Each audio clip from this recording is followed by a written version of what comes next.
Hey, it's Arrow, and this is Vocal Defrag. Vocal defragging is asking yourself the questions and questioning the answers. Not exactly one of the easiest tasks you'll ever do. I mean, it's a tough enough job to try to get you to sit down and write, to journal, to listen to your heart.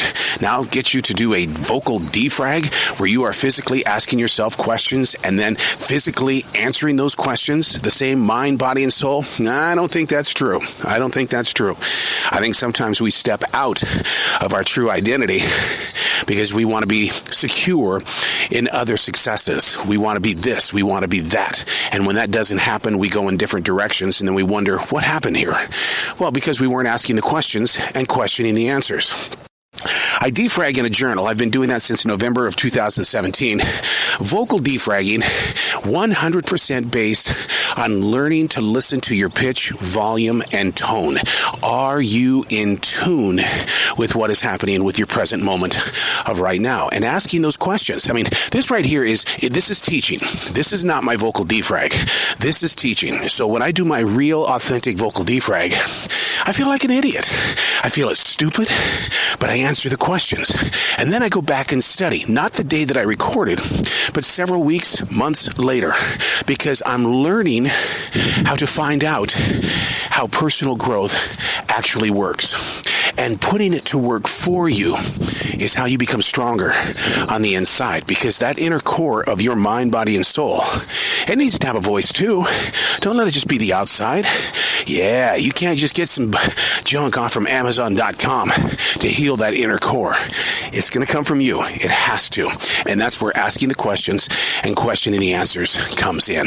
This is Vocal Defrag. Something hit me today while I was defragging in the journal, and that thought was based solely on, are people glad to see you? Sounds a little conceited, doesn't it? Are people glad to see me? My answer was, no, they're not. They're not. What they are glad to see is that someone has recognized them, called them by name maybe, smiled, maybe shared a warm thought. It is a physical act of being recognized that people enjoy. It's not the person or the personality that is standing there, because as I wrote today, I said, if I didn't do a warm smile and a greeting, then we wouldn't be having this conversation.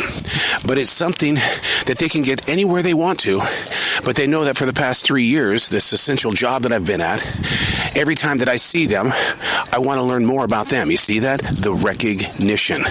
And that's the challenge that I would like to give to you, is that how are you greeting people at your place of business, in the community? Hey, if you go to the mall or a restaurant and you don't know somebody, say something. Say something to them. Give them some sort of compliment or ask about something in their life. And the physical act of recognizing another person is how you step into a better moment. Because in reality, every one of us write our days off because, well, people don't see what I'm doing. People don't recognize me for the hard work, dedication, loyalty, and determination that I do. I just show up because one day there's going to be a payoff. You know what? Greet them with a compliment. It doesn't mean that you have to sell them a false compliment. Just ask a question. I'll go up to somebody who's text messaging at the essential job, and I'll go, who you writing to? My mom. She having a good day? Not really. She's still in bed. And, she had that stroke. Really? What kind of things are you learning from this? Because, I didn't get to caretake for my mother, and you are. Share with me something that I could learn now so that I can have even more respect for my sister who was there. You see what I mean? You really get in there and you ask some real questions so that you can learn, because you never know. A week from now, 2 weeks from now, a year, 15 years, I may have to be the caretaker of my wife, or she may be the caretaker of me. So So learning to ask people questions, because why would somebody instantly grab that smartphone and have a digital conversation outside the essential job if maybe they weren't being troubled, or maybe they needed a little rush or a high?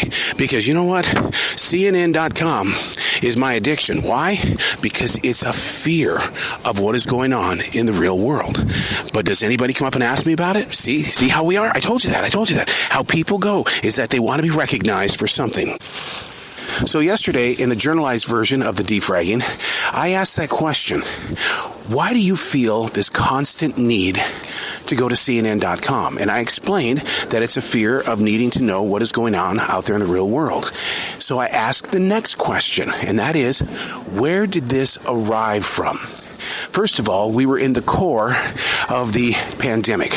Nobody knew what COVID was, how you were going to react to it. Were you going to be the next one on the list that was going to die? You didn't know what was going on. Well, then things began to happen. There were riots. There were shootings. There was a mass amount of robberies. People were going crazy because they couldn't go anywhere. I needed to know what was happening in my community and around the world. And then in January of 2021, we had an insurrection. I didn't know about the insurrection until I took a lunch break at about 6 p.m. on that particular day. This had been going on for several hours. I was in the unknown area. I was one of the few that had no clue what was going on in our own country. And since then, I've had a lot of PTSD on making sure that I know everything.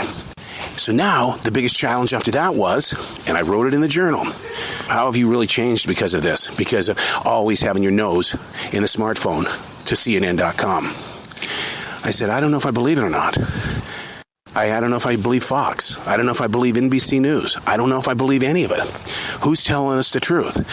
And that's the thing where you start asking questions and questioning answers, and you get yourself in a position of trying to find your belief. And vocal defragging, or just regular defragging, helps you get back in tune in the way of getting to know who you are and understanding your fear, your doubt, your shame, your guilt trips. Oh my God, the guilt trips we put us all through.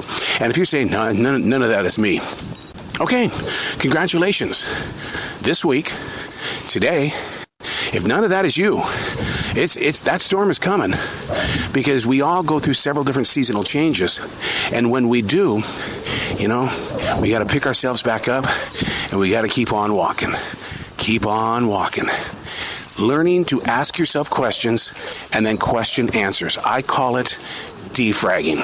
If you can, try to do the journal one, or do a vocal defrag, only so that you can capture your pitch, volume, tone, and emotion. You're going to feel like an idiot, but you know what? It's you shaking hands with yourself.